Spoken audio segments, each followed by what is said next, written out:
Now, number 7 is Chidima Adechina, representing our 23-year-old law student, representing Miss Nigeria. Now, this is the contestant that has raised the most questions. Is she South African? Did her mom steal somebody's identity? Is Nigeria a second choice?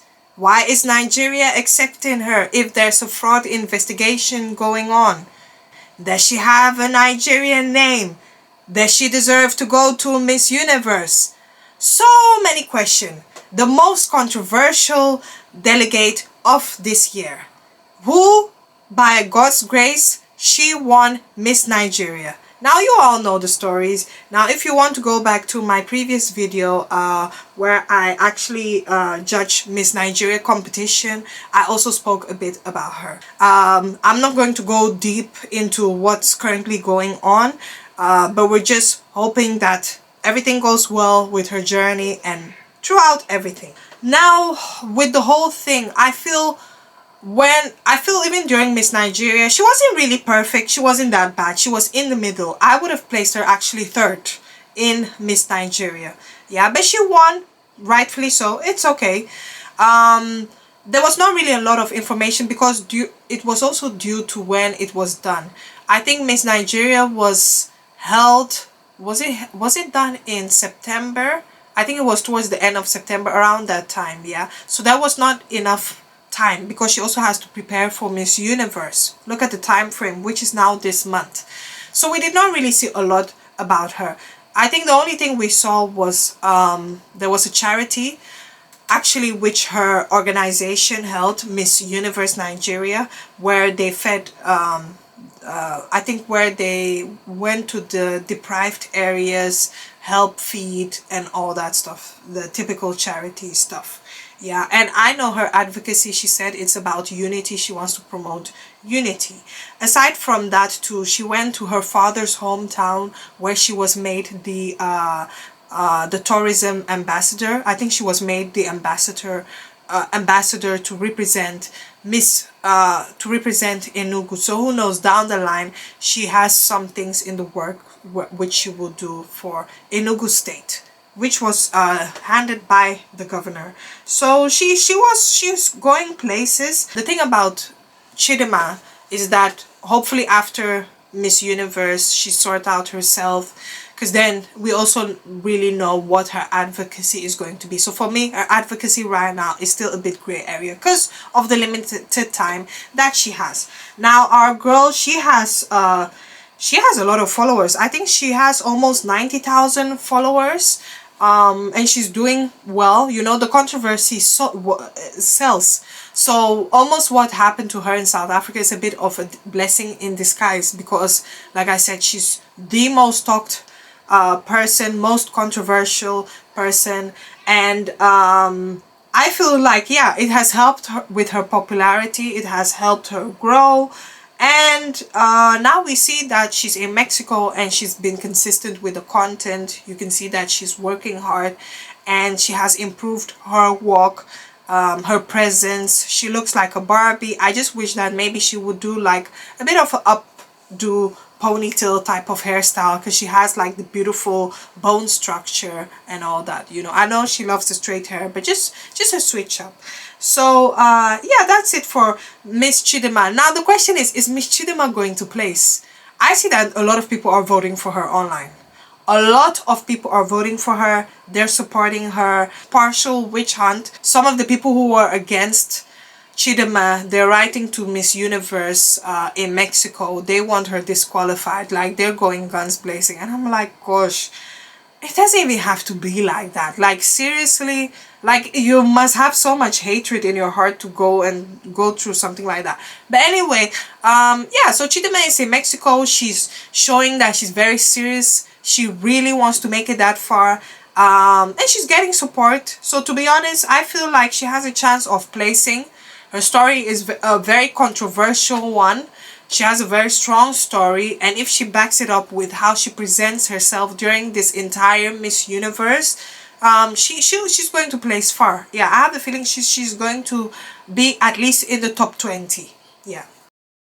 So now Miss Cameroon. Miss Cameroon, there's not a lot of information about her, so I'll keep it short and simple. I have actually watched the Miss Cameroon live show, and it was a disappointing one. I'm going to do a separate video ranking the best organized show when it comes to pageantry in Africa, and the one that's the worst. And unfortunately, Cameroon's one was the worst. Anyway, her name is Nura Nijigam Kam. I hope I'm pronouncing it well. She has 13,000 followers. And I see that she also has a foundation that she owns. But she's an environmental scientist. And she's dedicated to sustainability and passion for inspiring positive change. Yeah, and her advocacy is actually gender-based violence, which I believe she has a charity for it. She wants to be the voice of the young women and girls that are suffering in silence, which, to be honest, is a very, very good cause. Unfortunately, we know that the gender-based violence is very common in certain communities. If you don't have money to empower yourself as a woman, you're sometimes married, the man can just think he can take advantage of you anyhow, maltreat you, abuse you, and then you're quiet. You report this to your family members. They say stay in this marriage is through thick and thin until something happens to you where you're unalived. And what happens? These are stories that we're hearing almost every single time. And to be honest, that's also one that's dear to my heart. You know, as women, we should empower ourselves. You know, you're not brought to this world to suffer. Miss Congo. Before I start with Miss Congo, I love her hair. I love her hair. I love her hair, her natural hair. I love that she's going really natural and everything. She's beautiful. She goes by the name Hilda Amani. So she's actually a 26-year-old. She is 26-year-old and she's actually from the Eastern Congo, which I believe she's from the Rwanda phone area. Hilda also went through hers. It's not all Congolese that discriminated against her, but there's some. And we know that at the moment, Rwanda, they're not Congolese, their favorite. Yeah. So, unfortunately, some people felt that, listen, she's not Congolese enough to represent us. She's more on the Rwanda side. Yeah, even though she's Congolese, she's Eastern Congo. What I know about Eastern Congo is that some of them, they speak Swahili. Yeah. And like we said, before colonization, it's like every tribe, they're a bit intertwined in 2 or 3 countries. It happens. Yeah, it's also the same for my country. Even the language that I speak, we're actually closer to the Togolese border. Yeah, so it's very, very common. So yeah, she did not really receive a lot of support. Let's just say that. Yeah, but I'm not generalizing. So again, Congo, they're making their return after a 39-year hiatus. Her advocacy is education in the rural areas in Congo. There's a lot of philanthropy that she's doing. You can even see it on her Instagram. She really goes to the field, very, very deprived areas, refugee camps. She's basically there helping, supporting, raising awareness, you know, just providing that details. And she also works with, of course, she works with the charities to construct schools in the refugee camp. Aside from that too, she's also promoting breast cancer and cervical screening. Yeah, cervical cancer screening, working with hospitals to, you know, bring it to the forefront. So yeah, she also has a strong, she's also strong. Now the fact that Congo has returned after so many years, whew, I'm a bit 50-50 on this. We hope she plays. That's all I'm going to say. With her, I'm 50-50. She may place, it depends on how she's going to represent herself. Now, the reason why some of you might ask yourself, why am I so negative when it comes to Africa? Unfortunately, when it comes to pageants, you know, also one of the reasons why I gave up, they sometimes treat us in an unfair way. They're over strict to us. You know, there are other countries that They don't even perform sometimes as good, and then yet they get a certain type of privilege. You know, it's a bit of politics in this. So Miss Congo, she's a bit 50-50. 50-50. She has the potential, she has the looks, she has everything it takes. We hope that she's strong. Let's just say that, yeah. So I'm just going to move on to the next one. Miss Botswana. Miss Botswana is actually a medical doctor. She goes by the name Tanolo Kutvile. She's a 28-year-old medical doctor and she's a model. There's not really much about her online, but her focus is to empower children and women. Focus is on visual impairment, female reproductive system health, mental health, maternal health, and advocating for blood donation. So since she's in the medical field, it's a plus.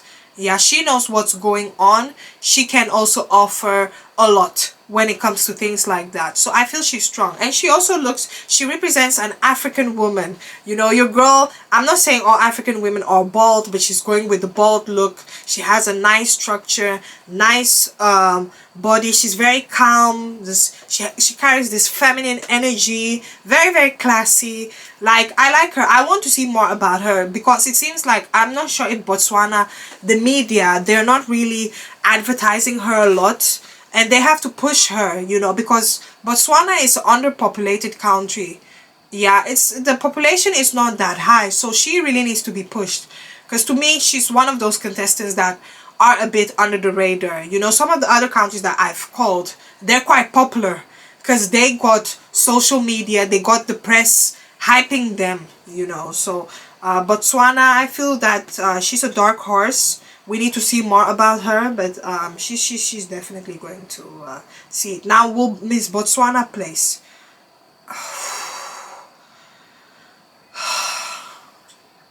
She's a surprise.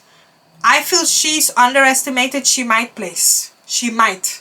With her, it's like people might think she will not place, but I think maybe she might. She'll probably be an underdog. Miss Tanzania. So we have Judith Ungusa. She's a beautiful woman. She has the East African features. Yeah, the Instagram looks okay. Looks okay. Almost a double of almost the same photo. I think there needs to be a bit more life in her Instagram. It seems like I'm seeing a duplication of some of the photos, which is not needed.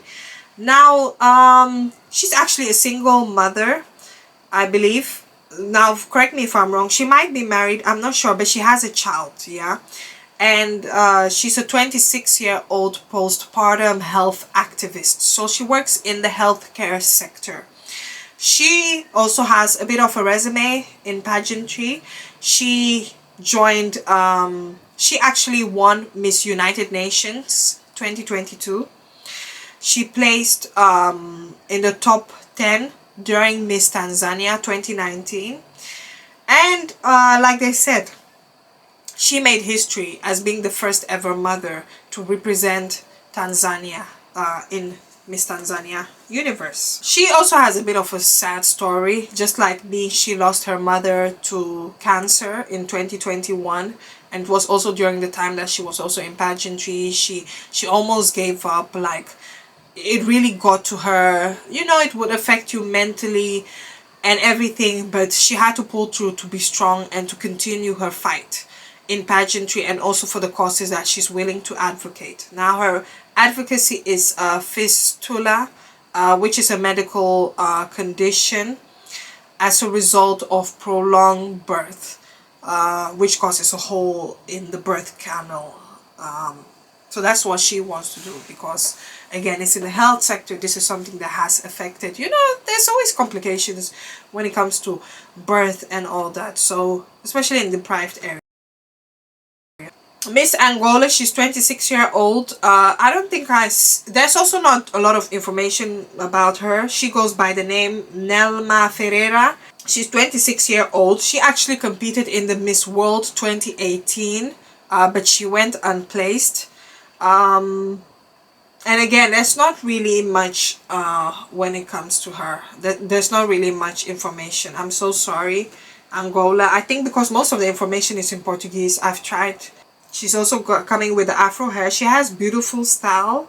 Construction. I think she's in the construction field. My Angolan supporters, just let me know what she does. Even her advocacy too. It was hard to find. I could not really find it. But yeah, she's a beautiful woman. She's yeah, I like the afro hair, very afrocentric. Because I've actually watched Miss Angola Universe this year. I'm not going to lie. It's just there was an issue with the language barrier and I couldn't watch it to the end. It was a well organized show. And I like the camp series too, how they did it. Yeah, I think she's in construction. She's in the construction field, interior design. So yeah, but again, her advocacy, I don't really know it. It's not really much that's shown on it. How many followers? She only has 2,000 followers, so she still has to grow her way up there. That's yeah, she still has to grow her way up there. Now when it comes to Angola, we know that Angola has won Miss Universe once. Lela Lopes 2011 was a good contestant, very good. I was so happy during that time because baby, how many times have we heard of black women winning? Barely. Barely. But then aside from that, after that, it seems like Angola has not really been doing well in Miss Universe. Most of the time they end up being unplaced. Yeah. Now when it comes to this one, I have a feeling that she's going to be unplaced. I feel maybe the popularity is not really there. Like I said, she might be making an impact in her country, but again, her team needs to really be on the promo tour. We need to see news articles of the charity products that she does. Now, correct me if I'm wrong. It could be in the local Angolan news, but we need something even in the worldwide one. Contact BBC Africa. Work with the translation. You need to push things. Like, it's all about self-promotion. We're advertising ourselves. And the fact that I'm not seeing a lot, and again, followers does not equate to a lot. I hate judging people based on their followers, but come on, 2,000 followers. Like, she really needs to be out there. So for her, there's not really much I can say. Miss Kenya goes by the name of Irene Muki.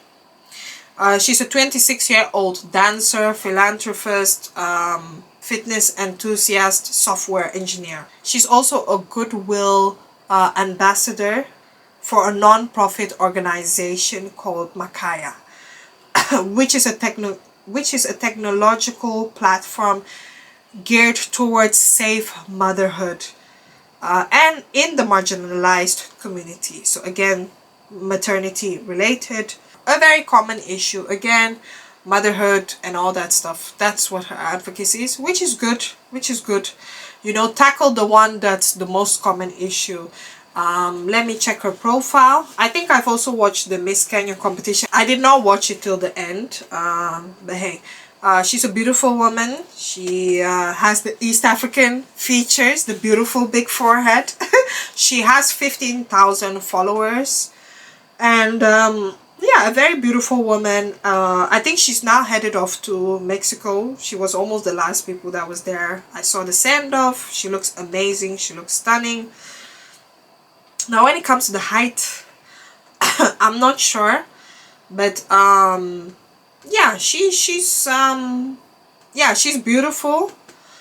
Yeah, I think she's a strong contender. She is a strong contender. Will she place? That's the question. I have a feeling she's not going to place. She is strong, but she might surprise me. But we also need to see how she's going to perform. It also has to do with the votes. So yeah, she's beautiful. Oh, I think the last one I'm going to call is Senegal. Now we have Eritrea and Guinea-Conakry left. But I'm so sorry for those two countries. I just could not complete those ones. Seriously. It seems like the information again was quite limited. So Fatou from Senegal, she's a 23-year-old. She's actually 23-year-old from Dakar. There's not really much about her, either her occupation or her qualification.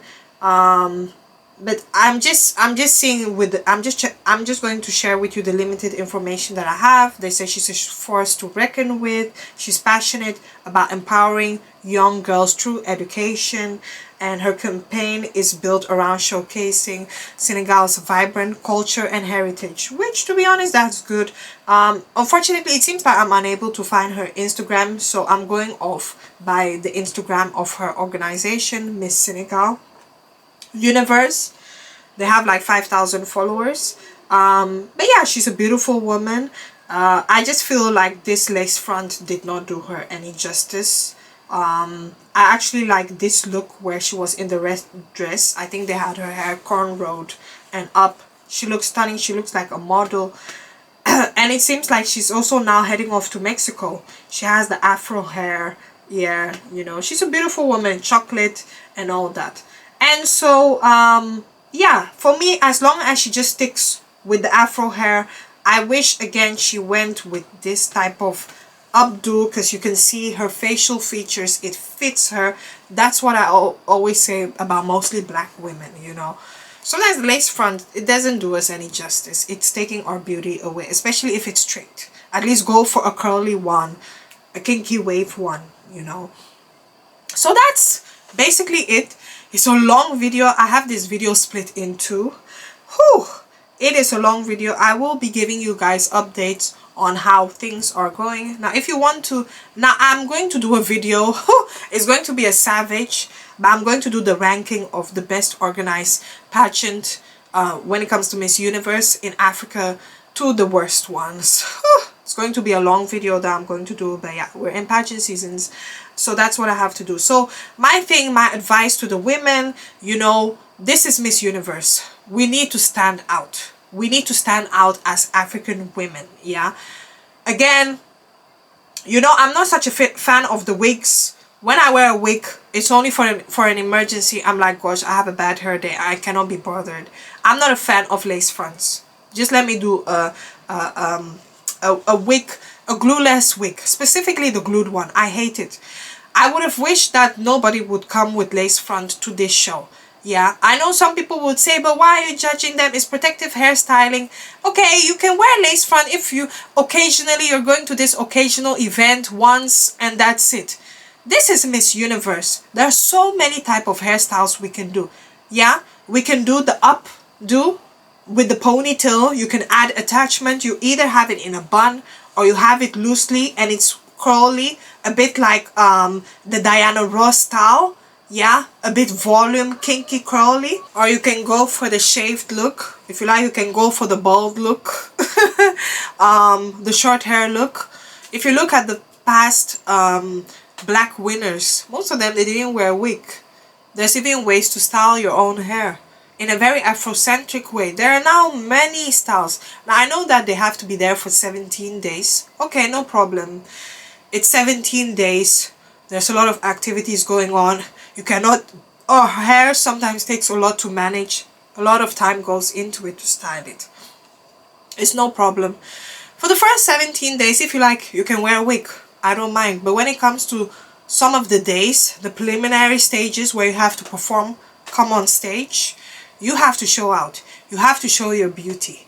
You have to stand out. When we are wearing those wigs, specifically the straight ones, the non-kinky ones, the ones I can tolerate are the ones that look a bit like our hair. Kinky, curly, and you style it in a very way, then that's good. But if you're going for the same type of hairstyle, you're not standing out. It's hiding your beauty. Some of these women, they have beautiful cheekbones. Look at Miss Guinea.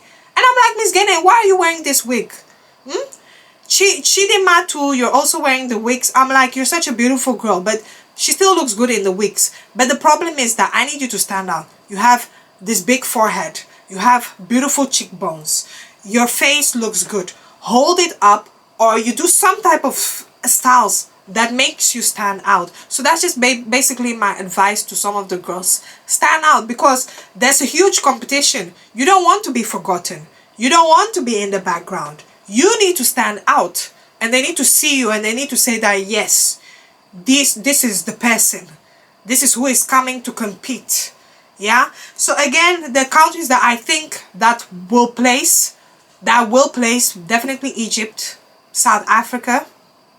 I'm thinking Chidema too, so Miss Nigeria. Which country? Which country? Sakile from Zimbabwe. So those are the ones that I'm thinking that will place 100%. The ones that are 50-50, I said it, which was Miss Somalia. I said Miss Somalia. I said which one did I said? I said Miss Somalia. I said Botswana. The ones with the 50-50. Yeah, Somalia, Botswana, Congo. Those are the 50-50 ones. And the rest, I'm like, I don't think you guys will place. But again, let's see the performance. But again, it's all about the strong connections. It's about the resume. It's about how long you've been in the competition. Anyway, sorry for this long video. If you're here for the very first time, thank you very much. Don't forget to subscribe, like, hit the